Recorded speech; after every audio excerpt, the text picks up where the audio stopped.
What's happening, guys? Today we're in the city of Long Beach, California at Howden Skate Park, and for today's How to Tuesday we're going to cover the toothpick grind, aka the hangover toothpick. Alright, I got a little too loud at the skate park, so I think this is a more quiet setting. That way you guys can hear me very clearly. So what's a hangover toothpick? Well, traditionally a toothpick is where you grind only on your front peg. The hangover toothpick is the same concept where you're grinding on the front peg, except your back end is going to swing over the rail or ledge or whatever it is that you're grinding. So how do you approach this? For starters, you're going to want to be able to do double pegs, feebles, smiths, and ice picks. The toothpick hanger is probably most closely related to the smith grind because obviously you're grinding on your front peg. On the smith grind, you're placing your tire on the ledge, and on the hanger, you're going to be swinging it over. It also helps if you can do nose bonks.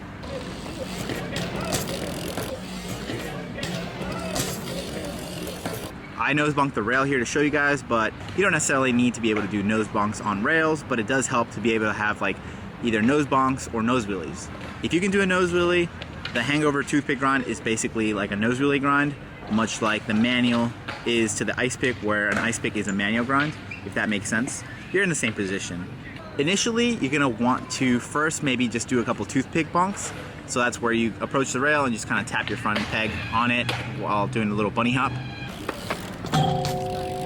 Next, you're going to want to do a couple really comfortable double pegs, and when you're doing these double pegs, you want to almost land on the front peg first. That way you can get the idea of what it's like to land only touching the front peg, but then your back peg gets on, so that'll give you that comfort of the double peg. Once you're ready to tackle the hangover grind, you're going to want to do the last 6 to 8 inches of the rail. You don't want to try and do the whole rail right off the bat. You want to start off with small bite sizes, you know? So do the first 8 inches and the 16. Then once you get comfortable, do half the rail and then 3/4, then eventually do the whole thing. So for today, we're learning this trick on the flat rail at the Howden Skate Park. What you're going to want to do is approach the rail or ledge at the speed that you would a double peg, but you're going to want to give it about half a crank more. The reason for this is that you want to make sure that your back end has the time and the speed to carry over whatever it is that you're grinding.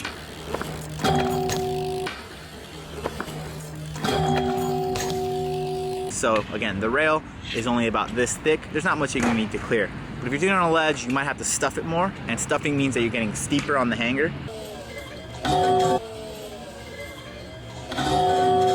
That way you can stuff it and swing your back end over a bigger area, like a ledge or a double wide rail or whatever it is.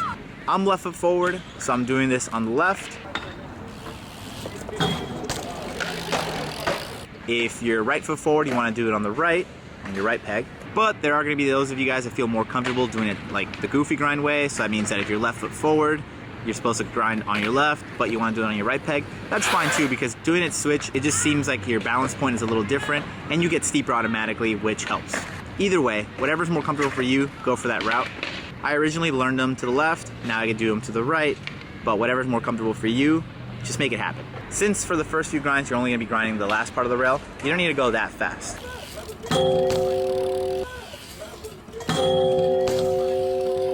A lot of people initially start going way too fast and they just bonk everything, which I get, you're trying to get over your fear. As you get more and more comfortable, you're gonna wanna slow down and really stuff the hanger. You're gonna wanna kinda go slow and be very precise.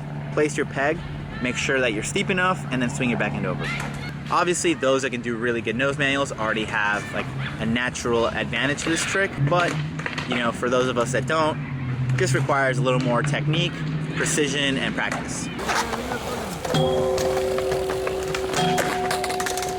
Again, your first few grinds are going to be more of like a tap or a bonk, but then again, as you get more and more comfortable, you'll be able to slow down a bit and start grinding more, and you'll feel it on the front peg.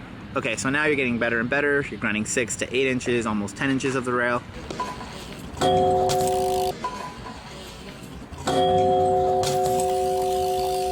You're gonna notice that you're gonna want to slow down, which seems counterintuitive, but when you slow down, you actually have a better precision, basically balancing, since you are gonna balance your weight on just the front end. Be very careful though.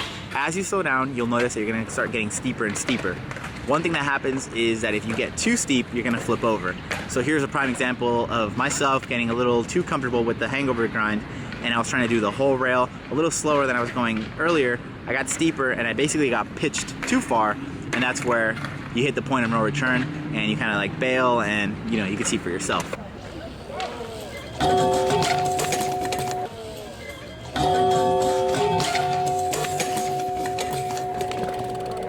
But once you kind of have like that position where you know not to go too far, then the rest is easy. Like, you're just basically stuffing the hanger, whipping the back end over, and as you want to grind longer and longer, you're going to notice that you're going to stall the swing more. So what does that mean? Basically, as you're doing the toothpick, your back end is going to be on the same side as you're grinding longer. Then you're going to start getting steeper and steeper, and as you're getting steeper, you're going to start swinging your back end over more gradually. As opposed to at the beginning, you might just like kind of tap and swing it right off the bat. But as you get better, you're going to grind in the toothpick position longer, and then finally you're going to swing the back end over. The landing part is pretty easy. I mean, it's already swung over. As soon as your back tire is about to tap, you want to make sure that your front peg pops off. That way it looks nice. You don't want to have your peg still on the rail while your back tire is touching the ground. It just doesn't look good. And if you're doing it down things, that's going to cause you to either loop out or over rotate on the hanger, and that's like a whole mess. Alright, sorry for the interruption, but while I was editing the video, I realized one important detail that I had left out during the tutorial. And that's when you're going to do the hanger and you're going to actually position your peg on the rail, you actually want to extend your arms, and that'll push your front end forward and get you to the proper steepness. Obviously, don't lock your elbows completely out. You want to just extend your arms so that you can get the gradual steepness that you need. You want to be pretty pitched, but you don't want to like my fall, you don't want to push it all the way to where you're going to flip over. You want to be able to control the steepness basically with your arms. So if you're not steep enough, then you can basically almost lock your elbows, and if you're noticing that you're getting too steep, then you can basically bend your arms a little bit, and that'll force your front end to come back down. Okay, so I hope that helps. So let's get back to your regularly scheduled program.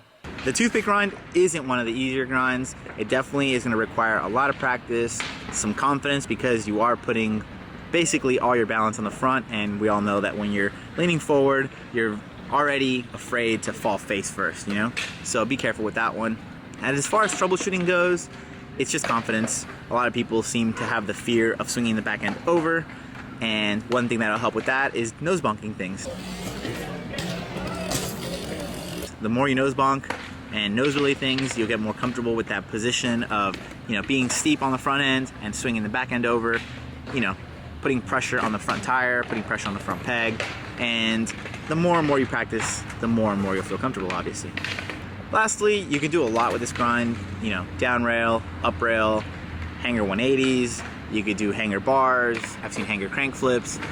The possibilities to this trick are a little more limited than, like, let's say a double peg or a feeble, but that's just for now. I feel like as progression comes, you know, people are gonna do maybe bar spins into them, maybe, who knows, maybe even tail whip into it someday. I've seen hanger to tail whips, so I didn't think that was possible when I was growing up, but hey, it is now. So go out to your local park, or if you have a rail at home, or even a ledge, go and practice this trick. Make sure that everything that you're gonna do it on is nice and waxed. You really don't wanna stick. That's definitely gonna ruin your day. But as far as everything else, I mean, I think you have all the steps here at your disposal. Just get some confidence, hang out with your friends, and make sure to capture it, because if you do have a good slam, you're gonna wanna document it. So that's gonna be it for today. As always, hope you guys enjoyed this video. If there's any more clarification you need, make sure you leave it in the comment section below, and don't forget to subscribe, guys. Subscribe now. Now. All right, guys, much love. Peace.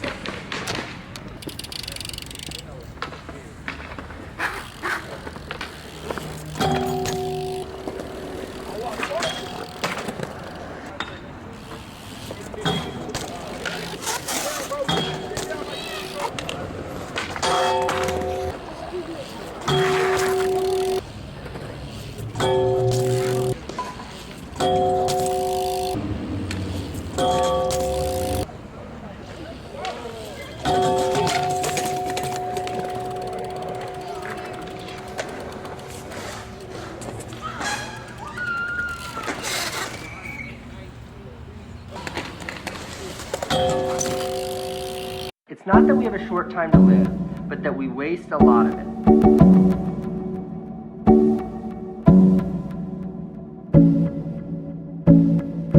Not that we have a short time to live, but that we waste a lot of it. much.